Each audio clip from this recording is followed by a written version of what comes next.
बिस्मिल्लाहिर्रहमानिर्रहीम। आज का जो हमारा लेक्चर है इसके अंदर हम लोग जो टॉपिक कवर करेंगे वो है क्लास टेम्पलेट। इससे पहले जो प्रीवियस लेक्चर था उसके अंदर हम लोगों ने देखा था कि टेम्पलेट क्या चीज़ है, और मैंने ये भी बताया था कि हमारे पास दो तरह के टेम्पलेट्स होते हैं। या तो हमारे पास फंक्शन टेम्पलेट मौजूद होता है या फिर हमारे पास क्लास टेम्पलेट मौजूद होता है।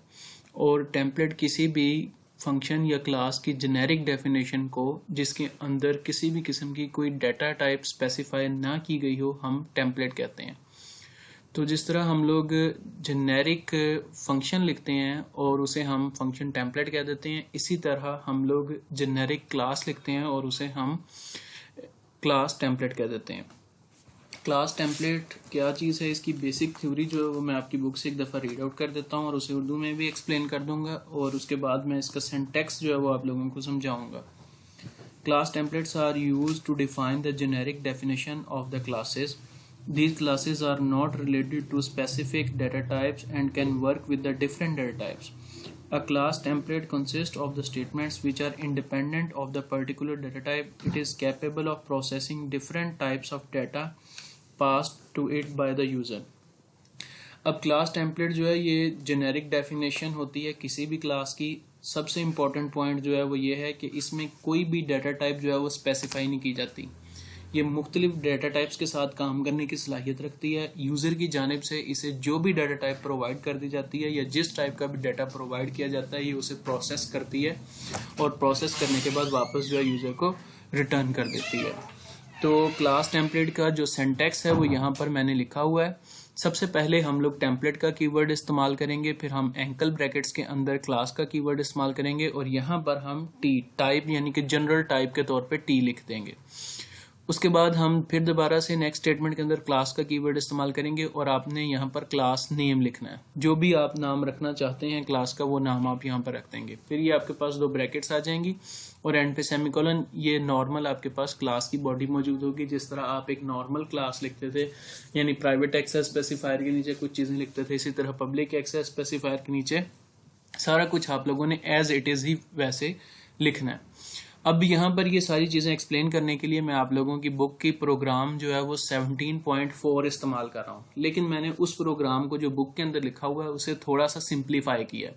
बुक के अंदर जो प्रोग्राम लिखा है वो भी काफ़ी ज़्यादा आसान है, ठीक है। वो एरे की फॉर्म में लिखा हुआ है, लेकिन मैंने उसे एरे की फॉर्म में इसलिए नहीं लिखा क्योंकि मैं एक्चुअल में जो लॉजिक फ़िलहाल ये सिंटैक्स जो है वो आप लोगों को समझाना चाहता हूँ, ठीक है। आप लोग ये समझ जाएंगे तो वो एरे वाला आप लोगों के लिए खुद से करना जो है कोई ऐसा डिफ़िकल्ट नहीं होगा, ठीक है। तो अब प्रोग्राम जो है वो देखते हैं।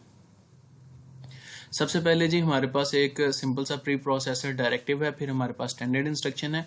उसके बाद हम लोग इस सिंटैक्स को फॉलो करते हुए यहाँ पर सबसे पहले टेम्पलेट का कीवर्ड लिखेंगे। एंकल ब्रैकेट्स के अंदर हमने क्लास लिखा और यहाँ पर लिख दिया टाइप, ठीक है।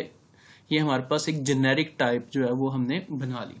उसके बाद हम दोबारा से क्लास का कीवर्ड लिखेंगे और यहाँ पर हम अपनी क्लास का नाम लिख देंगे। करली ब्रैकेट्स के अंदर हमने प्राइवेट एक्सेस स्पेसिफायर के नीचे एक डाटा मेंबर बनाना था। अब यहाँ पर जो हमने डाटा मेंबर बनाया है इसकी हमने टाइप जो है डाटा टाइप वो स्पेसिफाई नहीं की, जस्ट हमने एक जनरल टाइप लिख दी। यहाँ पर लिख दिया टाइप और उसके बाद नेम ऑफ द मेंबर, ठीक है। यानी कि हमारे पास एक ऐसा वेरिएबल है जिसकी डाटा टाइप है टाइप, यानी कि कोई भी स्पेसिफिक डाटा टाइप नहीं, जस्ट एक जनरल टाइप है। कोई सा भी डाटा इसके अंदर स्टोर हो सकता है, इसके अंदर इंटीजर भी स्टोर हो सकता है, इसके अंदर फ्लोट भी स्टोर हो सकता है, इसके अंदर कैरेक्टर भी स्टोर हो सकता है। इसीलिए हम इसे जनरल टाइप कहते हैं या फिर जनरल टेम्पलेट कह देते हैं।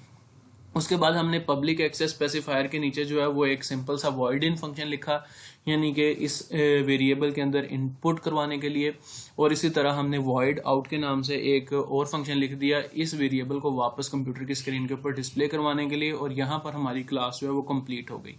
मैंने जितना सिंप्लीफाई हो सकता था इस प्रोग्राम को सिंप्लीफाई कर दिया। आपकी बुक के अंदर क्या लिखा हुआ है कि जी आपकी बुक के अंदर यहाँ पर उसने टाइप जो लिखी हुई है यानी कि जो वेरिएबल बनाया वो एक एरे बनाई हुई है।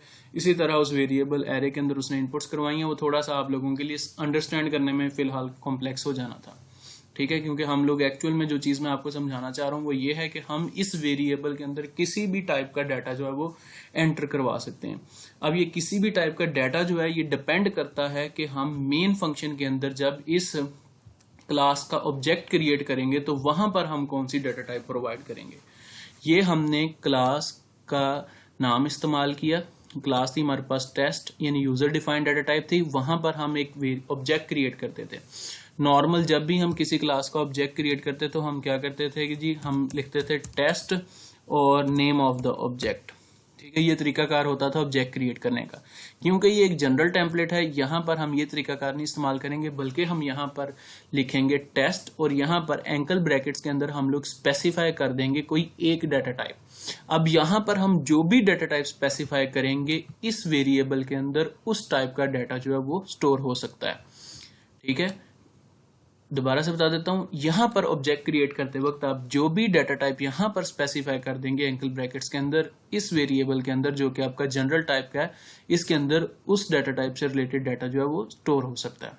ठीक है, हमने यहाँ पर पहला ऑब्जेक्ट क्रिएट करवाया एक्स, उसका नाम रखा एक्स, फिर हमने उसकी डाटा टाइप यहाँ पर रख दी इंटीजर। इसी तरह हमने एक सेकंड ऑब्जेक्ट क्रिएट करवाया y और उसके लिए हमने डाटा टाइप मेंशन कर दी करेक्टर। यानी अगर हम x.in को कॉल करेंगे तो इसके अंदर हम जो इनपुट प्रोवाइड कर सकते हैं वो लाजमी तौर पे इंटीजर होनी चाहिए। इसी तरह अगर हम y.in को कॉल करेंगे तो इसके अंदर हम जो भी डाटा स्टोर करवा सकते हैं वो करेक्टर होना चाहिए। और उसके बाद x.out को कॉल करेंगे तो हमारे पास एक इंटीजर कंप्यूटर की स्क्रीन पर डिस्प्ले होगा। y.out को कॉल करेंगे तो हमारे पास एक करेक्टर जो है वो कंप्यूटर की स्क्रीन के ऊपर डिस्प्ले हो जाएगा। अब इसे कंपाइल करके चेक कर लेते हैं और इसे रन करते हैं। अच्छा जी, पहली हमारी इनपुट जो है वो इंटीजर होनी चाहिए। मैं 5 एंटर कर देता हूँ। आप देख सकते हैं कि कंप्यूटर की स्क्रीन के ऊपर मेरे पास आउटपुट क्या आ रही है, 5। इसी तरह सेकंड जो हमारे पास इनपुट थी वो करेक्टर थी, तो मैं यहाँ पर a एंटर कर देता हूँ और हमारे पास जो है कंप्यूटर की स्क्रीन के ऊपर आउटपुट क्या आ रही है, a। अब मैं एक दफ़ा दोबारा से इसे रिवाइज कर देता हूँ कि यहाँ पर जो डाटा टाइप है वो जनरल है। जब यहाँ पर डाटा टाइप जनरल हो जाए तो ये हमारे पास क्लास टेम्पलेट कहलाता है।